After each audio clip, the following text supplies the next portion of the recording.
আগে মানুষ হও। এই যে তোমরা সবাই মিলে হাত তুললে আমি দীক্ষা নিয়েছি, তাহলে গুরু নিশ্চয়ই তোমাদের জীবনে আছে। এবার গুরুদেবের কাছে যখন প্রণাম করতে যাও, তখন গুরুদেবের চরণে কি চাও? কি চাও? আমি বলে দিচ্ছি তোমরা কি চাও। তোমাদের মনের খবর আমি জানি ভালো করে। লজ্জায় বলতে পারছো না যখন আমি বলে দিচ্ছি। আমি বলে দিচ্ছি তোমরা কি চাও। গুরুদেবের কাছে যাও বা গুরুদেবের বাড়িতে যাও, গুরুদেব ছেলেটার চাকরি হচ্ছে না, একটা চাকরি কি করে পাবে? মেয়েটার বিয়ে হচ্ছে না, কি করে বিয়েটা হবে? আমার সংসারে এত অশান্তি, এই অশান্তিটা কি করে দূরে যাবে? টাকা পয়সা, গাড়ি বাড়ি, ছেলে মেয়ে, চাকরি, ব্যবসা, জমি জায়গা সব আপনি গুরুর চরণে চেয়ে বসে আছেন। এইগুলো দেওয়ার জন্যই কি গুরুদেব এসেছেন আপনাকে দীক্ষা দিতে? আর এখনকার দিনের গুরুগুলো হয়েছে তেমনি, নিজেদের দল ভারী করার জন্য আর নিজেদের সংসার চালানোর জন্য। নে বাবা, তোকে এই মাদুলি দিলাম, তোর একেবারে সোনা দানার বর্ষা হবে ঘরের মধ্যে। এমনি এমনি তোমাদের অশান্তি হচ্ছে না, তোমাদের নিজেদের জন্যই হচ্ছে। শোনো, রামকৃষ্ণের কাছে যখন নরেন গেছিল, তখন রামকৃষ্ণ ঠাকুর বললেন তুই মার কাছে যা চাইবি তাই পেয়ে যাবি। বলো রামকৃষ্ণের কাছে আশীর্বাদ পেয়ে নরেন কি চেয়েছিল? টাকা পয়সা, গাড়ি বাড়ি, সোনা দানা, গয়নাগাটি চেয়েছে? কি চেয়েছিল মায়েরা? প্রেম দাও, ভক্তি দাও, জ্ঞান দাও, শ্রদ্ধা দাও, বিবেক দাও, বুদ্ধি দাও। আর তোমরা গিয়ে মন্দিরে মন্দিরে ঢিল মেতে টাকা দাও, পয়সা দাও, গাড়ি দাও। যেমন জিনিস ঘরে নিয়ে আসবে তেমনই তোমার রোগ হবে, বলে দিলাম। জগতের বাহ্যিক জিনিস চাইবে, অশান্তিতে ভুগে ভুগে মরবে। কিন্তু গুরুদেবের কাছে, বৈষ্ণবের কাছে, ঠাকুরের কাছে, ঈশ্বরের কাছে এগুলো কোনোদিন চাইতে নেই। এক সময় আমিও চাইতাম, কারণ আমি আপনাদের মতো সাধারণ, এখনো সাধারণ, বুদ্ধিও ছিল সাধারণ। কিন্তু যখন থেকে গুরু সঙ্গ করেছি বা কীর্তন করতে গিয়ে বিভিন্ন শাস্ত্র একটু পড়ার চেষ্টা করেছি, তখন থেকে ভগবানের কাছে আমি কিচ্ছু চাই না। যতটুকু আমার এই 4 ইঞ্চি কপালে আমি নিয়ে এসেছি বাবা, ততটুকুই আমার ভাগ্যে প্রাপ্য হবে। তার থেকে বেশি চেষ্টা করলেও আমার কোনোদিন হবে না। সুতরাং যেটা চাইলে 2 দিন পর শেষ হয়ে যাবে, সেইটা চেয়ে কি লাভ? যেটা চাইলে চিরকাল তুমি মানুষের কাছে উজ্জ্বল হয়ে থাকবে, সেইটা চাও। এই যে কার্তিক অমাবস্যা, এই যে কার্তিক অমাবস্যা গেল, এই যে কালী পুজো গেল, আপনাদের এখানে কালী পুজো হয়েছে তো? আপনাদের এখানে কালী পুজো নিশ্চয়ই হয়েছে। এই কালী পুজোর দিন আমরা সবাই বলি ধনতেরাস, ধনতেরাস। বর্তমানে এখনকার দিনের বাজারে ধনতেরাসের খুব চাহিদা। আর এই ধনতেরাসের জন্য মোটামুটি কার কাজও লাভ না হোক বা না হোক, সোনা দোকান থেকে ওগুলো ফের খুব লাভ হয়। হ্যাঁ মায়েরা জেনে রাখুন, যেসব জঞ্জাল আপনাদের মাথার মধ্যে ঢোকানো হয়, একটু নিজের একটু বিচার করে দেখবেন সেটা কতটা শাস্ত্রীয়। এই ধনতেরাসের দিনে সোনা গানা 4 কেজি করে সোনা কিনে নিয়ে এসো, আর 50টা করে ঝাঁটা কিনে নিয়ে এসো। এই যে বুদ্ধি তোমাদেরকে দেওয়া হয়েছে, এই বুদ্ধিটা যারা দিয়েছে তারা ব্যবসাদার, তারা আপনাদের মাথাটা ব্রেন ওয়াশ করার জন্য দিয়েছে। এই কার্তিক অমাবস্যাতে কোন রকম সোনা দানার সঙ্গে কালী পুজোর সম্পর্ক নেই। এই কালী পুজোটাকে বলা হয় দীপাবলি। অনেকগুলো কারণ আছে এবং অনেকগুলো ঘটনা এই কার্তিক অমাবস্যায় ঘটেছে, আপনারা জেনে রাখুন। দীপাবলি কেন বলে? এই দীপাবলিটা কালী পুজোর সঙ্গে কোনো সম্পর্ক না। কালী পুজোর অমাবস্যাতে কালী পুজো হচ্ছে কার্তিকে, এটা শাস্ত্রীয়, এটা শাস্ত্রবিধি। কিন্তু দীপাবলি প্রদীপ জ্বালানোর সঙ্গে সম্পর্ক না। তাহলে দীপাবলি নাম হলো কেন? এই কার্তিক অমাবস্যাতেই রামচন্দ্র লঙ্কা বিজয় করে ঘরে এসেছিলেন, আর তাকে স্বাগতম জানানোর জন্য অযোধ্যাবাসী প্রদীপ জ্বালিয়ে পুরো অযোধ্যাটাকে সাজিয়েছিল। ওই জন্যই দীপাবলি উৎসব আমরা মেনে করি। তাতে যে কিছু বারণ আছে তা নয়, আপনি করুন, এতে বারণ কিছু নেই। কিন্তু সোনা দানা কিনতে হবে, ঝাঁটা কিনতে হবে, আমাদের কে বললো? ওগুলো ঠিক নয়। কেননা ধনতেরাস এইটা কোন রকম শব্দই নয়। ধন্বন্তরীর জন্মদিন হচ্ছে অ্যাকচুয়ালি ওই দিনটা। আস্তে আস্তে কোথায় বসবে, সব 5টা-6টার সময় আসবে আর সব এসে ঘুরঘুর করছে। আগে থেকে আসো না কেন? এতক্ষণ মাঠ ফাঁকা ছিল। জয় নিতাই। আসবে 5টার সময়, এসে গিয়ে সামনে ঘুরঘুর করবে। জয় নিতাই। কি বলছিলাম? ধন্বন্তরী। এই কার্তিক অমাবস্যার দিনে দৈত্য আর দানবদের মধ্যে সমুদ্র মন্থন হয়েছিল, আর সেই সমুদ্র মন্থনে ধন্বন্তরীর জন্ম হয়েছিল। ওই ধন্বন্তরীর জন্মদিন বলেই ধনতেরাস বলে। অ্যাকচুয়ালি ধনত্রয়োদশী, এই ত্রয়োদশীটাকে আমরা এখন তেরাস বলি, ধনত্রয়োদশী। তাহলে লক্ষ্মী পুজো করা হয় কেন? ওই দিনটাতে দেখবেন অলক্ষ্মী বাইরে যা, লক্ষ্মী আমার ঘরে আয় বলে না ওই দিনটাতে। কেন বলে? না সমুদ্র মন্থনের লক্ষ্মীরও জন্মদিন, ওই জন্য ওইটা লক্ষ্মীর জন্মদিন হিসেবেও পালন হয়। সুতরাং উল্টো পাল্টা শুনে মাথার মধ্যে জঞ্জাল ভরাবেন না, পুরো শাস্ত্রটা পড়ুন, নিজেদের শাস্ত্র নিজেরা জানার চেষ্টা করুন, তাহলেই বুঝবেন। ওই জন্যই এই সমুদ্র মন্থনে একটা হাতির জন্ম হয়েছিল, সেই হাতিটার নাম হচ্ছে গজেন্দ্র, ভাবরূপী গজেন্দ্র। হ্যাঁ, হাতিটার নাম ছিল ঐরাবত, সেটা ইন্দ্রের হাতি। কিন্তু কলিযুগের সমুদ্র মন্থনে ভাবরূপী গজেন্দ্র জন্ম নিয়েছে, সেটা পদকর্তা বলছেন। ইন্দ্রের হাতির ছিল 5খানা সুর, আর আমাদের অষ্টসাত্ত্বিক হাতির 8খানা পা, 8খানা। ভাব গজেন্দ্রে চড়ায়ল কিঞ্চনে, গজেন্দ্রে চড়ায়ল কিঞ্চনে, ওই শোন বহু কবিলাস রে। গজেন্দ্রে চড়ায়ল কিঞ্চনে, ওই শোন বহু কবিলাস রে। ওই শোন বহু কবিলাস। ভাবরূপী গজেন্দ্র 8খানা ভাব। ভাবের নাম কি? স্তম্ভ, শ্বেদ, রোমাঞ্চ, বেবথু, বৈবর্ণ, সরভঙ্গ, অশ্রু, প্রলয়। এই 8খানি ভাব, ভাবরূপী গজেন্দ্র। কিন্তু সমুদ্র মন্থনে সব থেকে দামি জিনিস কোনটা উঠলো? তার নাম অমৃত, যার জন্য একেবারে মারামারি পড়ে গেল দেবতা আর দৈত্যদের মধ্যে, মারামারি লেগে গেল। মোহিনী রূপে ভগবান বিষ্ণু সেই অমৃত দেবতাদের মধ্যে বন্টন করেছিলেন, আর সুরা বন্টন করেছিলেন অসুরদের মধ্যে। হ্যাঁ, কেননা অমৃত পেলে দৈত্যরা এমনিতেই অত্যাচারী, ভক্তি বিরোধী, তারা তো অত্যাচার আরো বাড়াবে। ওই জন্য তাদেরকে বন্ধ করে দিয়ে সুরা দিলেন, দেবতাদেরকে দিলেন অমৃতের ভাগ। হ্যাঁ, কিন্তু এই অমৃতের পরেও আর এক ভাণ্ড জিনিস উঠেছিল, তার নাম কি? এক ভাণ্ড বিষ। কলিযুগের কাছে অমৃতের ভাণ্ড রয়েছে, কলিযুগের কাছে বিষের ভাণ্ড রয়েছে। তাহলে কলিযুগের কাছে অমৃতের ভাণ্ড কোনটা মায়েরা?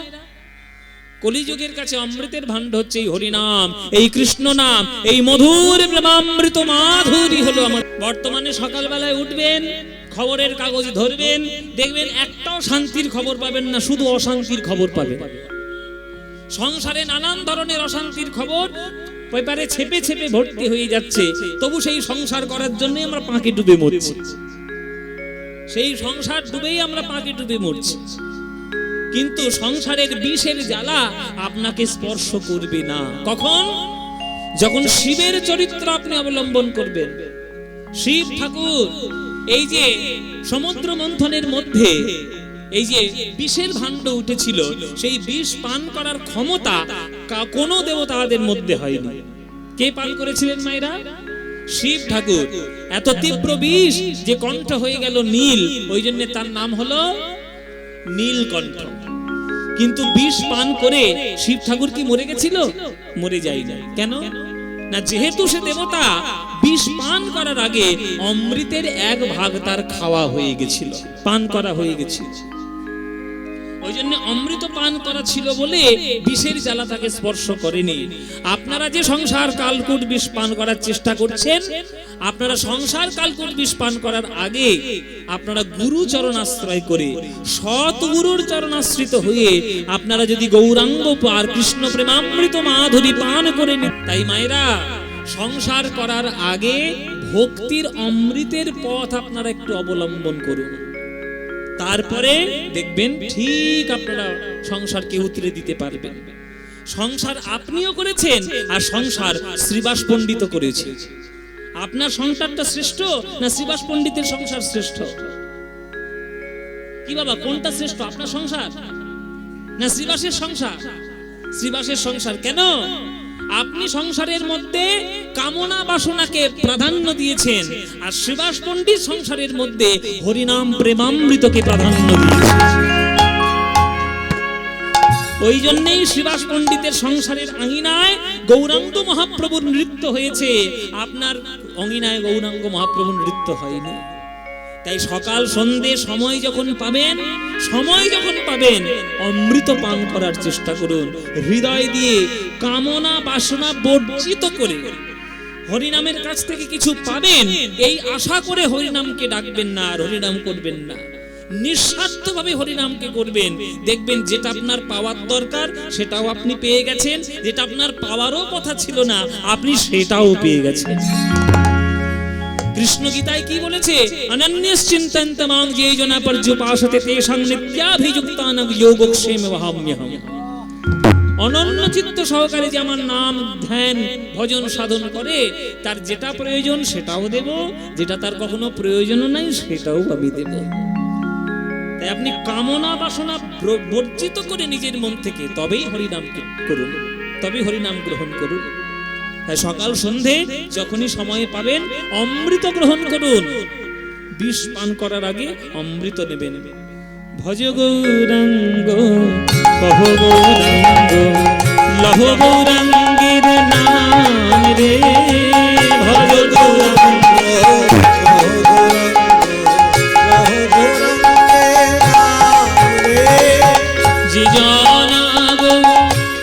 এই গানটা ভালো লাগে।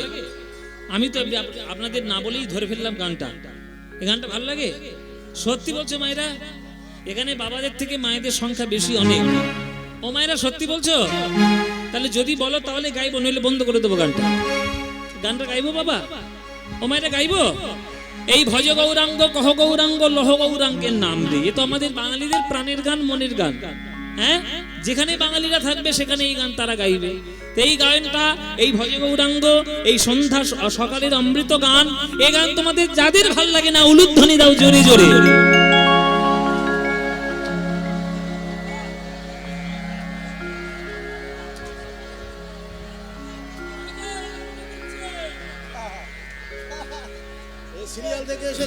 সাত কাণ্ড রামায়ণ পড়ে সীতারামের মাসি, এই দশা হয়েছে। দেখো এতক্ষণ বুঝিয়ে বুঝিয়ে এই হয়েছে দশা। আমি কি বললাম আর কি করলে? আমি বলেছি যাদের ভাল লাগে না তারা উলুধ্বনি দাও, নুরধ্বনি দিচ্ছ। ভাব নিধি ভুলে গেছে, বলে বাবা মুখ ফসকে উলুধ্বনি বেরিয়ে গেছে, কি করব? উলুধ্বনি যখন মুখ ফসকে বেরিয়ে গেছে এবার শুধরে নাও। এইবার যারা যারা ভালোবাসো তারাই উলুধ্বনিটা দাও দেখি।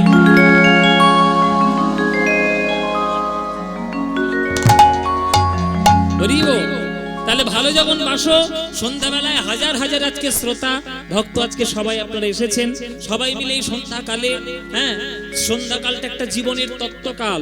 সূর্যটাও যেমন ডুবেছে আমাদের জীবন সূর্যটাও একদিন ডুববে, সেই বার্তা নিয়ে রোজ সন্ধ্যাবেলায় করে একবার করে সূর্য ডুবে। এই বার্তা আমরা কেউ বুঝি না, আমরা দিনকে কেউ চিনিই না, জীবনকে আমরা বুঝি না, তাই আমাদের এই দশা। শুধু খাচ্ছি দাচ্ছি ঘুমাচ্ছি বংশবৃদ্ধি করছি আর পশুর মতো মরে যাচ্ছি। ওসব করলে হবে না। সন্ধ্যাবেলায় যখন এসেছেন আপনারা করতালি দিয়ে এই হরিনাম অমৃত প্রাণ করবেন। বলো আনন্দ হয়েছে? হয়নি আনন্দ? এই আনন্দ আর কোথাও পাবে? এই আনন্দ পেতে গেলে প্রত্যেক বছরে আমোদপুরে কীর্তন শুনতে আসতে হবে। আসবেন? প্রতি বছর আসবেন? সত্যিকার বলছেন? প্রতি বছর তো সিরিয়ালের দিব্যি এমন দিব্যি দিয়েছে না, বলে বাবা এমন দিব্যি দিয়েছে আমি কেন, আমার 14 পুরুষ আসবে, এমন সিরিয়ালের দিব্যি দিয়েছে। মায়েরা, যেটা শুনলে আপনার ভক্তিপথ অগ্রসর হবে সেইটিকেই বেশি করে গ্রহণ করবে। হ্যাঁ, আলু আলা আলু পোস্ত খাওয়াবেন কাকে? আমাকে? আমি তো আলু পোস্ত খাই না, আমি টক খাই। খাবেন তো? জয় রিতা। চলো আজকের আমরা এতক্ষণ গৌরচন্দ্রিকা আস্বাদন করলাম। যে কোনো কিছু জিনিস জানানোর জন্য কোনো একটা মাধ্যমের প্রয়োজন হয়। যেমন আপনারা এখন এই যে আমোদপুরের কীর্তন শুনছেন, আজকের আমি এখানে যে গানটা গাইছি আপনারা কোথায় শুনতে পাবেন? আমার মুখের সামনে দেখুন 50 খানা ক্যামেরা ধরে রাখা আছে। হ্যাঁ হ্যাঁ, এই ক্যামেরা দেখবেন সব ক্যামেরা করে বসে আছে, নানান ধরনের নাম দিয়ে এরা সবাই ভিডিওগুলো ছাড়বে। হ্যাঁ, আমার এই পাঞ্জাবিটাকে চিনে রাখবেন, এই পাঞ্জাবিটা পরে আপনাদের এখানে কীর্তন করেছি, বুঝতে পারবেন যে আমোদপুরের কীর্তন এইটা। হ্যাঁ, তো এই যে মাধ্যম, ক্যামেরার মাধ্যমে, ইউটিউবের মাধ্যমে, ফেসবুকের মাধ্যমে, বিভিন্ন আমরা একটা মাধ্যমে আমরা পাচ্ছি। আপনি যখন ক্রিকেট দেখেন, লাইভ ক্রিকেট হচ্ছে, ভারত পাকিস্তানের ম্যাচ হচ্ছে, আপনি কোথায় দেখবেন? টিভিতে দেখবেন। তাহলে টিভিটা আপনার মাধ্যম। প্রেম যে সর্বশ্রেষ্ঠ ধন, এটা আমরা একজনের মাধ্যমে পেয়েছি। সেই মাধ্যমটার নাম কি? নিতাই আর গৌরাঙ্গ। এটা আমাদের মাধ্যম। কিন্তু মহাপ্রভু, আমার গৌরাঙ্গ মহাপ্রভু কার মাধ্যমে এই প্রেমকে জেনেছেন, সেই মাধ্যমটাও আমাদের আজকে জানতে হবে। তিনি 5 জনের মাধ্যমে তিনি প্রেম সম্বন্ধে সব থেকে শ্রেষ্ঠভাবে জানতে পেরেছিলেন। চৈতন্য চরিতামৃতে সেই 5 জন কে কে বলা রয়েছে, লেখা রয়েছে। চণ্ডীদাস বিদ্যাপতি, রায়ের নাটক গীতি, কর্ণামৃত গোবিন্দ, স্বরূপ রামানন্দ সনে, মহাপ্রভু রাত্রি দিনে গায়ে শোনে পরম।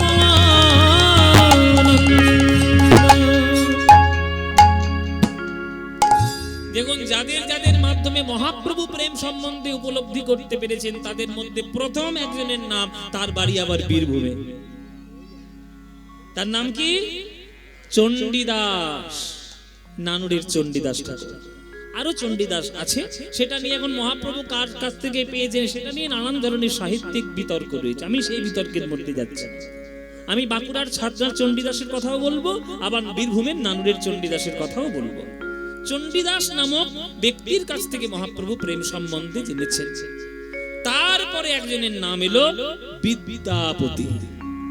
সেই বিদ্যাপতির জীবন কথা আজকের আমরা তুলে ধরবো, কেননা আপনারা অলরেডি হ্যান্ডবিলে আপনারা দেখতে পেয়ে গেছেন যে কি লীলা আজকের এখানে পরিবেশিত হবে। কবি বিদ্যাপতি আমার খুব প্রিয় একটি লীলা, আমার খুব প্রিয় একটি সাবজেক্ট, একটা বিষয়। আমার খুব ভালো লাগে গাইতে, কিন্তু যেখানে সেখানে আমি গাইতে পারি না, কেননা এই বিদ্যাপতির রস, বিদ্যাপতির লীলার যে গভীরতা সবার জন্য নয়। সাধারণ মাছির জন্য কখনো মধু উপলব্ধি করানো হয় না। মধুর উপরে সাধারণ মাছি গিয়ে সবসময় বেশি বসে না, মাছি দেখবেন নোংরার উপরে গিয়ে বসে। কিন্তু এই মধুর আস্বাদন করতে গেলে আপনাকে একটা জিনিস হতে হবে, তার নাম হচ্ছে মৌমাছি। মৌমাছি না হলে মধুর আস্বাদন জানে না। আপনারা যদি গুরু সৎসঙ্গে যদি মৌমাছি হতে পারেন, তাহলে বিদ্যাপতির গভীরতা আপনারা বুঝতে পারবেন। এই বিদ্যাপতির জীবন কথা আজকে আমরা আস্বাদন করব। বাঙালি না হয়েও বাঙালি বৈষ্ণব পদকর্তা এবং সাহিত্যের মধ্যে তার নাম কি করে অগ্রগণ্য হয়ে গেল, আজকে আমরা সেই কথা জানব। তার জীবনী কথা, একেবারে তার জন্ম থেকে তার মরণকাল পর্যন্ত বিভিন্ন তার গুরুত্বপূর্ণ লীলা প্রসঙ্গ আমরা আস্বাদন করব। চলুন কবি বিদ্যাপতির কথা আজকে আমরা আস্বাদন করি। এই কবি বিদ্যাপতি তিনি বাঙালি নন, মানে বাংলায় তার জন্ম নয়। তার জন্ম কোথায়?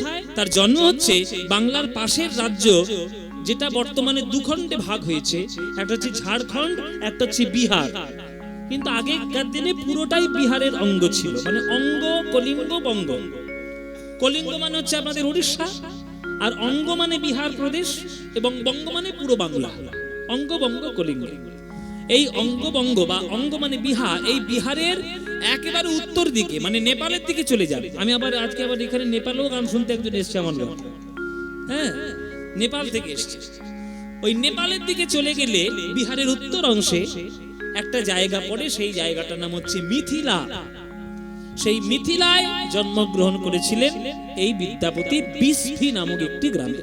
অনেকে বলে বিসফি, অনেকে বলে বিসফি, বিভিন্ন রকম নাম বলে অনেকে উচ্চারণের ক্ষেত্রে। সেই বিসফি গ্রামে গণপতি ঠাকুরের ঘরে জন্মগ্রহণ করেছিলেন এই বিদ্যাপতি। মায়ের নাম কি? মায়ের নাম আমি জানি না, মায়েরা যদি জানতাম বলে দিতাম। আপনি গুগলে সার্চ করলেও পাবেন না মায়ের নাম কি, কেননা বিদ্যাপতির মায়ের নামটা পাওয়া যায় না, মানে নষ্ট হয়ে গেছে আর কি, ভুলে যাওয়া হয়েছে, হারিয়ে গেছে। কিন্তু বাবার নামটা জানা আছে, গণপতি ঠাকুর। ওই গণপতি ঠাকুরের ঘরে বিদ্যাপতির জন্ম হয়েছিল। তিনি বিহারের মিথিলা। এই মিথিলা বললেই একজনের কথা মনে পড়ে, মিথিলা একজনের বাড়ি। বলুন তো মায়েরা, মিথিলা বললে কার কথা মনে পড়ে?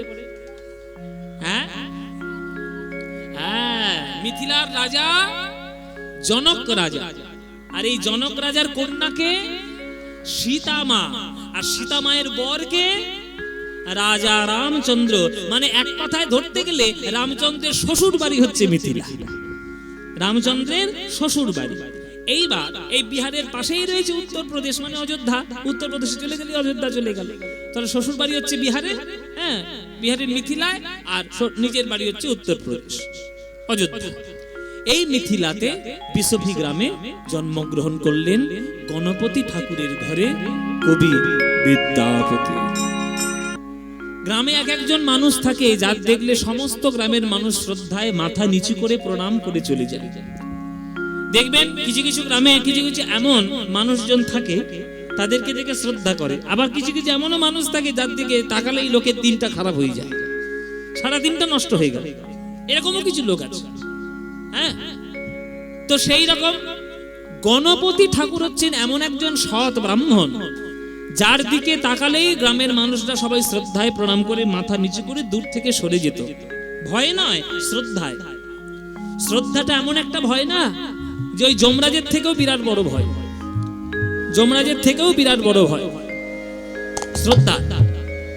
যেমন আমরা, বিশেষ করে আমি আমার গুরুদেবদের কাছে যখন যাই, গান শিখতে বলুন আর কোনো দেখা করতে গেলে বলুন, আমার গুরুরা এখনো বলে, কিন্তু তুই সংকুচিত ভাবে দাঁড়িয়ে রয়েছিস কেন? আমি এখনো খুব ভালো করে কথাও বলতে পারি না, কারণ এখনো বুকটা ধুক ধুক করে, বাবা গুরুদেবের সামনে কি বলবো, কি বলে ফেলবো।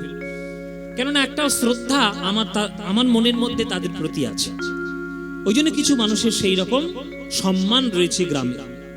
গণপতি ঠাকুর সৎ ব্রাহ্মণ আর বিরাট বড় পণ্ডিত, গ্রামের লোকেরা সবাই তাকে প্রণাম করে চলে যায়। আর তার বাড়িতে যদি একটা পুত্র সন্তানের জন্ম হয়, তাহলে গ্রামের মনের আনন্দ হবে না মানুষের মনের মধ্যে? হ্যাঁ, এই চলো চলো, আমাদের গণপতি ঠাকুরের নাকি একটা ছেলে হয়েছে, ওরে বাপ রে বাপ। হ্যাঁ, আমাদের কত আনন্দ বলো তো, পরে ভবিষ্যতের ব্রাহ্মণ, ভবিষ্যতের পণ্ডিত আমরা আমাদের গ্রামের মধ্যে পেয়ে গেলাম। চলো দেখতে যাবো সবাই মিলে। বিদ্যাপতির জন্ম হয়েছে গো, হ্যাঁ পুত্র সন্তান হয়েছে, গ্রামের কি সুন্দর আনন্দ, আমাদের ভবিষ্যতের পণ্ডিত মশাই এসেছে, একবারে পণ্ডিত হবে। আনন্দ করে সবাই আশীর্বাদ দিয়ে গ্রামের লোকেরা তারা সবাই নিজের বাড়িতে গেলেন। জন্ম হলো, পুত্র সন্তানের জন্ম হলো। 6 মাস যখন বয়স হলো, তখন অন্নপ্রাশনের আয়োজন করা হলো। আপনাদের এখানে অন্নপ্রাশন অনুষ্ঠান হয়তো নিশ্চয় বলে, বাবা এ তো সব জায়গায় হয়ে যাবে, নতুন আবার কি? এখন আবার অন্নপ্রাশনের ইংরেজি নাম হয়েছে রাইস সেরিমনি। হ্যাঁ, দেখবেন সব প্রোগ্রামের সব নিমন্ত্রণ ছাপায়, কার্ড ছাপায়, রাইস সেরিমনি। আর আমাদের বাংলায় বা আমাদের শাস্ত্রে তাকে বলা হয়েছে অন্নপ্রাশন। আপনাদের এদিকে হয় কিনা জানি না। ওই অন্নপ্রাশনের দিনে একটা বড় ওই পেতলের থালা বা কাঁসার থালা, তার মধ্যে বিভিন্ন জিনিস দেওয়া হয়, মানে মাটি, ধান, টাকা, তারপরে কলম, বই, এইগুলো দেওয়া হয়। আপনাদের হয় কি এদিকে? হয়, হ্যাঁ, তারপরে বিভিন্ন রকম শাস্ত্রীয় গ্রন্থ দিয়ে সেইটা বাচ্চার কাছে ধরে দেওয়া হয়। এবার সাধারণ মানুষের মনের বিশ্বাস যে ওই বাচ্চাটা আনন্দ করে যেটা গিয়ে ছুঁইবে সেটাই সে হবে। যদি মাটি ছোঁয় বা ধান ছোঁয় তাহলে চাষি হবে, যদি কলম ছোঁয় তাহলে পড়াশোনা করবে, যদি টাকা পয়সা ছোঁয় তাহলে ব্যবসাদার ভালো হবে। এইরকম বিভিন্ন ধারণা আমাদের মনের মধ্যে আছে। বিদ্যাপতির অন্নপ্রাশনের দিন পুরো গ্রাম নিমন্ত্রণ করেছে গণপতি ঠাকুর, সবাই আসবেন, ছেলেকে আশীর্বাদ দিয়ে যাবে। সবাই গ্রামের লোকেরা গিয়ে হাজির হয়েছে। সবাই উদ্গ্রীব হয়ে রয়েছে যে বিদ্যাপতি কোনটা ধরে দেখব। এবার দেখেন বড় কাঁসার থালা, তার মধ্যে বিভিন্ন জিনিস, ধানও রয়েছে, মাটিও রয়েছে, রূপোর টাকা, সোনার টাকাও রয়েছে, সব সুন্দর করে সামগ্রী সাজানো রয়েছে। আর মাঝখানে একটা বই রাখা আছে, সেটার নাম হচ্ছে শ্রীমদ্ ভাগবত। এবার সেই থালাটা যখন এগিয়ে দেওয়া হচ্ছে, পাড়ার লোকেরা উদ্গ্রীব হয়ে আছে যে কোনটা ধরে দেখব। মায়েরা, সোনা চকচক করছে, লোভনীয় বস্তু, রূপোর টাকাও চকচক করছে, লোভনীয় বস্তু, বাচ্চাদের খেলনার জন্য অনেক বেশি তাদের আগ্রহের বিষয়। কিন্তু যতবারই থালাটা সরিয়ে দেওয়া হচ্ছে বা ঠেলে দেওয়া হচ্ছে, বিদ্যাপতি কিছুই ধরছে না। শুধু একবার করে যেই থালাটা এগিয়ে দেয়, বিদ্যাপতি ঝাঁপিয়ে গিয়ে ওই শ্রীমদ্ ভাগবতের উপরে গিয়ে পড়ছে। ভাগবতের উপরে আবার টেনে নিয়ে আসা হলো, আবার থালাটা এগিয়ে দেওয়া হলো, আবার বিদ্যাপতি ভাগবতকেই ধরেছে। যারা পরম বৈষ্ণব তাদের চোখে জল এসে গেল। ওগো গণপতি, ভাগ্য করে ছেলে পেয়েছো, তোমার ছেলে ধান ছুঁইল না, টাকা ছুঁইল না, মাটি ছুঁইল না, গিয়ে সোনা চকচক করছে সেটাও ছুঁইল না, গিয়ে বারে বারে জড়িয়ে ধরছে শ্রীমদ্ ভাগবত। আমরা প্রাণ ঢেলে আশীর্বাদ করে যাই, গোবিন্দের চরণে প্রার্থনা করে যাই, এই ছেলে একদিন না একদিন মহা মহা মহা পণ্ডিত হয়ে উঠবে। আমরা আশীর্বাদ করি, অন্নপ্রাশনের দিনে বিদ্যাকে সে আপন করে নিয়েছে, তাই আজ থেকে ওই সন্তানের নাম হলো বিদ্যাপতি। যারা সত্যিকারের মহান হয়, তাদের জন্ম থেকেই বোঝা যায় যে তারা কিছু না কিছু একটা করবে। হয় তারা প্রচন্ড বদমাইশ হবে, নয় তারা প্রচন্ড শান্ত হবে, তার কিছু না কিছু একটা প্রচন্ড ব্যাপার থাকবে। বাবা দেখবেন যেসব বাচ্চাগুলো অত্যন্ত চঞ্চল, মানে তার বদমাইশির জ্বালায় আপনি পাড়াতে মুখ দেখাতেও পাচ্ছেন না, এইরকম বাচ্চাগুলো দেখবেন মাঝে মাঝে এমন বড় হয়ে কীর্তি করে, তার কীর্তিতে সারা জগৎ মেতে ওঠে। এই নিমায়ের কি কম কীর্তি? ছোটবেলায় কম কীর্তি ছিল বাবা? প্রসাদ চুরি করে খেয়েছে, ওইখানে গিয়ে বদমাশি করেছে, এইখানে গিয়ে শিব সেজে বসে রয়েছে, কৃষ্ণ সেজে বসে রয়েছে, নানান তার বদমাইশির ঠেলায় তার বাবা মায়ের কান পাতা দায় পাড়ায়। কিছু না কিছু তার বৈশিষ্ট্য বোঝা যায়।